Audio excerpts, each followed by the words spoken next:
Site building permit plan review. No.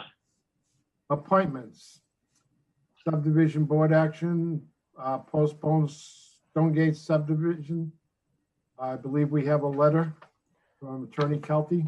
Mr. Chairman, I would move to receive a correspondence from Attorney Kelty dated October 29th regards to Stonegate subdivision, more specifically requesting an extension of time to November 26th. It's Second. Thanksgiving. What was that again? Sorry. We have a second on that? Diane Attorney seconded. Cooper, second. Oh, hi, Diane. All those in favor, please raise your hand. Perfect. Everybody has raised their hand. Other matters properly before the board. Mr. Chairman, and the board, as I mentioned at the last meeting, the applicants for a comprehensive permit for the address at 15 King Street are before the Zoning Board of Appeals on Monday, November 9th. As part of that process, the application is in front of the planning board here to provide any comments, recommendations, or feedback to the Zoning Board of Appeals in regards to this application. I sent it off to everybody in this week's meeting packets. If the board would like, which they don't have to, but if they would like, I would like to draft a letter. I will submit that tomorrow to the Zoning Board of Appeals, as well as probably just attend the meeting and read off the letter, because I'm sure it'll be a super late ad for them. And I think it'll just be easier if I would just show up and read it. So if anybody has any comments, questions or concerns from the planning board, please let me know and we can discuss it now and I can draft a letter. Anybody with comments? Well, it is a pretty dense project for that area, but I did a little research. I went through the plan. They're proposing 133 units. I thought parking would be a problem, but they have 213 parking spots on the property proposed. My other concern would be to draw on city services, water, sewer. Can the city handle this increased demand in schools? And those would be my chief areas right now. Would there be much more drain on the city other than schools from the hospital that was there? With similar amount of rooms that were used? I think water consumption would be greatly increased. Any other comments, Roy? Well, I did look at the plans and it's quite extensive. All the studies that they've included, the traffic, the preliminary estimates of water usage, sewer. It seems like the water and sewer were somewhat similar compared to when the full functioning hospital was there at one time. The tannery and the tannery 2 down the street are considerably larger than this, and they've been there for years. The site is quite the eyesore as it stands right now. I personally, I guess I feel for the neighbors, and people don't like change, but it seems to fit the need for housing, and we don't meet our 10% criteria, and unfortunately, that's why these laws were made. So that's all I have to say. Any other comments? Judy, unmute, please. I hate to raise the old chestnut of traffic, but Lowell Street and King Street is a high accident location. And I'm sorry that I didn't get a look at the new traffic study. I've been following this project since the get-go because it is in my neighborhood, although I don't consider myself to be particularly affected by it. But that intersection carries a huge volume of traffic, especially with the Higgins School right there. And so, traffic is an issue. Any other comments? Yes, Dennis? So someone mentioned to me that there's currently 3 40B projects on the books here in the city, and that there's some kind of an ordinance that it can only have 3 at a time.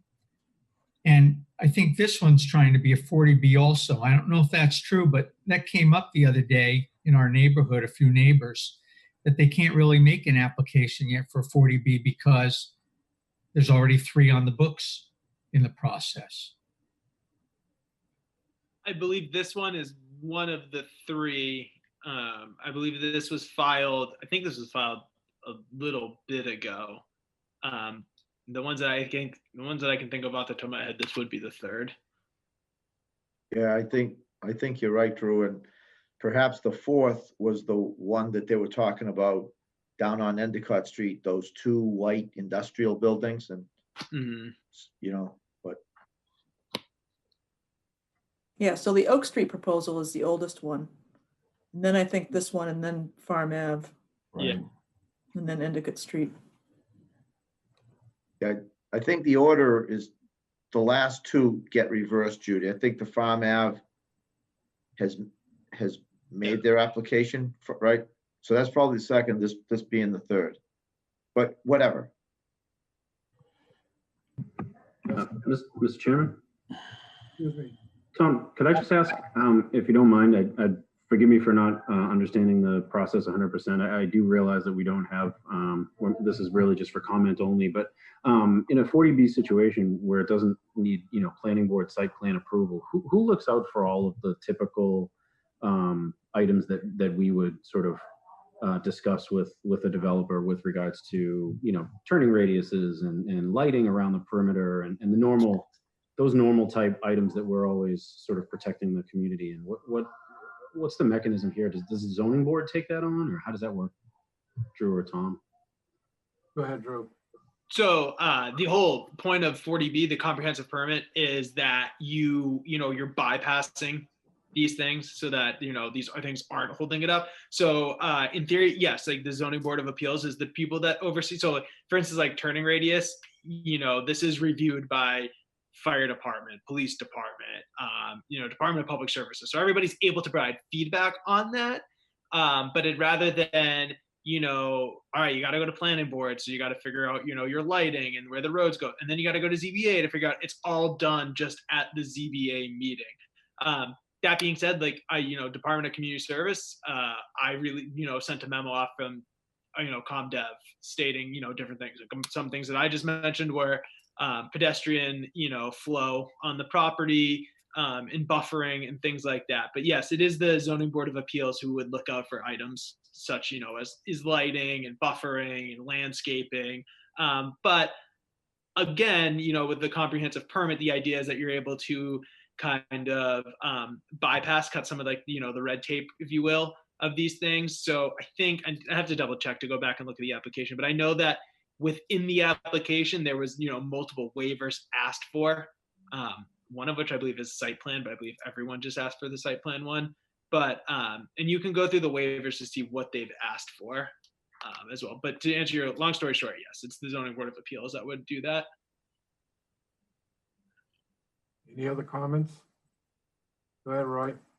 Yeah, last one, Tom. So I did watch the presentation maybe 3 weeks ago. Does that sound right, Drew? 3 weeks to a month ago on TV. And the one thing that struck me a bit odd was that, and I'm not exactly sure of the entire timeline of construction from, the initial site work to finishing the 3rd building. It was somewhere near 5 years, just shy of 5 years. And that struck me as rather unusual.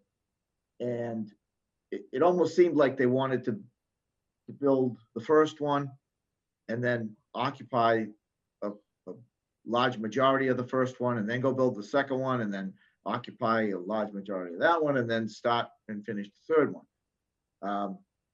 It just seems that it would be a little easier on the neighborhood if it does get built to start and kind of run through it and finish and get out.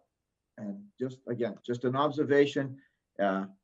Something like this shouldn't take 5 years to build, or thereabouts. It's just shy of 5 years. Remember, Brooksby Village was done in 3 phases. That took about 5 years, Well, yeah, but Brooksby Village was 2,800 residents.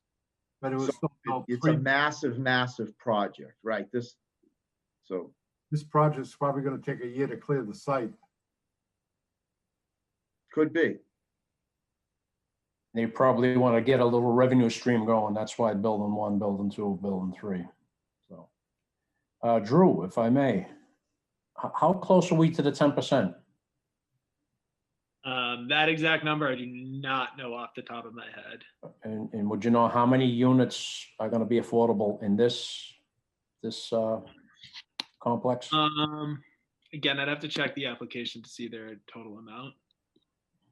And then I was going to ask about Farm Ave and Oak Street, so. For some reason, John, I thought it was 40, 40 in this one, Roy? something like that, 40 or 43. Yeah, I'm trying to pull it up right now to find. But in regards to the other ones, I believe the other ones are moving forwards. I think each one is just at its different, own speed at the moment.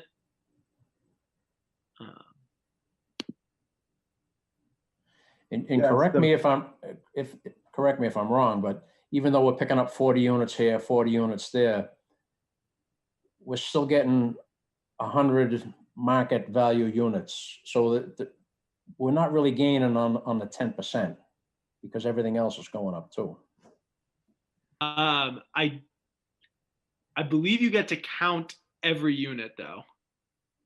That I could be wrong on that, but I believe you count every unit if it's built under comprehensive permit.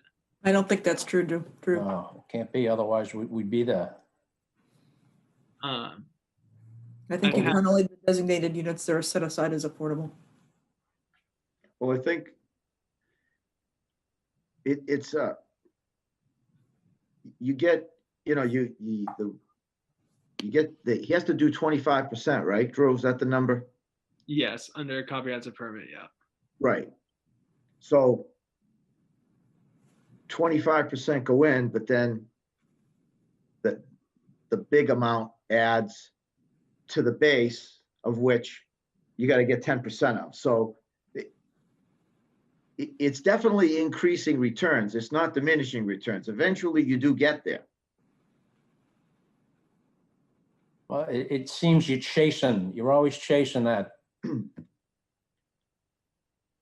to get to that 10% because you are increasing the amount of affordable units, but also at the same time, the other units are increasing too. So that number is going up. Yes. Yep. Yeah, there was a good little discussion on that ZBA presentation where they talked about, or maybe it was at the city council. I saw that one too, but where they talked about other units that are going to be coming off the market. The affordable stuff that's going to be coming off, kind of like that whole tannery project was prevented from coming off, which would have been a huge hit by some creative funding mechanisms that were able to get put in place and keep that affordable. But I guess there's a couple of big projects that are going to be coming off. And then in the near future that, Kirk did a pretty good presentation on it. So you can probably find it on YouTube. It's 34 units, by the way. Oh, 34, not 43. Okay. Yeah. Any other questions or comments? Would the board like me to provide a letter to the Zoning Board of Appeals raising concern over the draw on city services such as the schools, the water or city water, along with traffic. I think myself personally, that intersection, going down and crossing over onto Lowell Street is a very dangerous place. And I just took a quick look at the traffic study, and it appears on a quick read that they don't propose any improvements at that intersection. They find it's fine, even with the new traffic. A lot of people coming, try to take the turn without the light. It would be nice if there was no right turn there. These people are taking it and think they have the right to do it.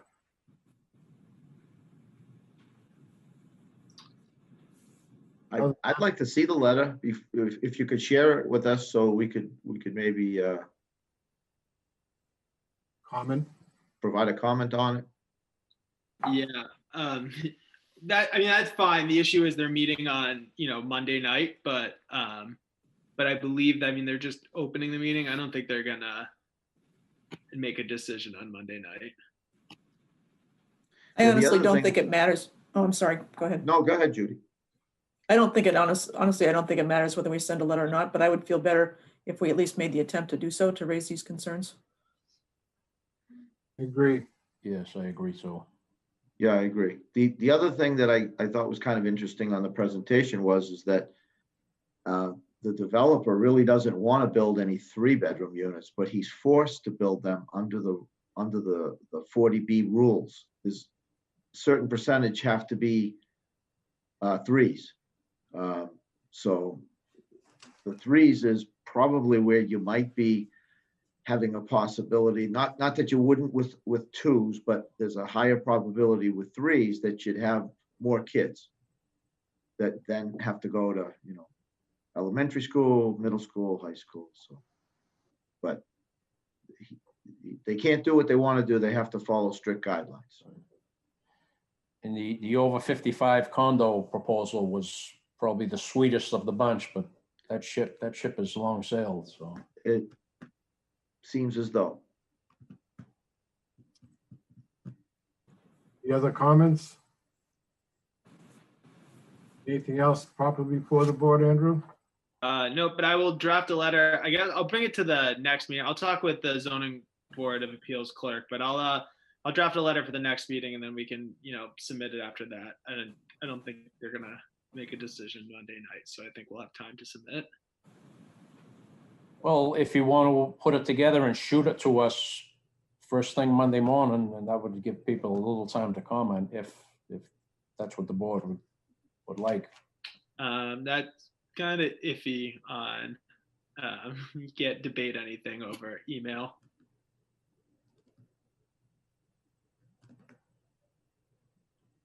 Well, We do have an attendee online.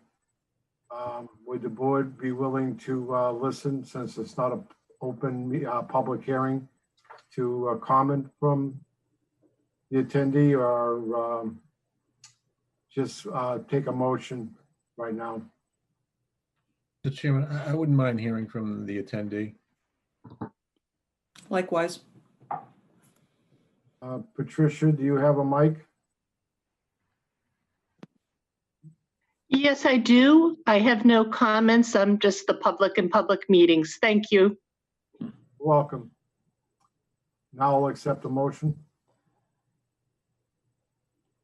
Mr. Chairman, move to adjourn. We have a second. Andrew, Matthew, second. All those in favor? Aye. For the record, Diane, we can't see you.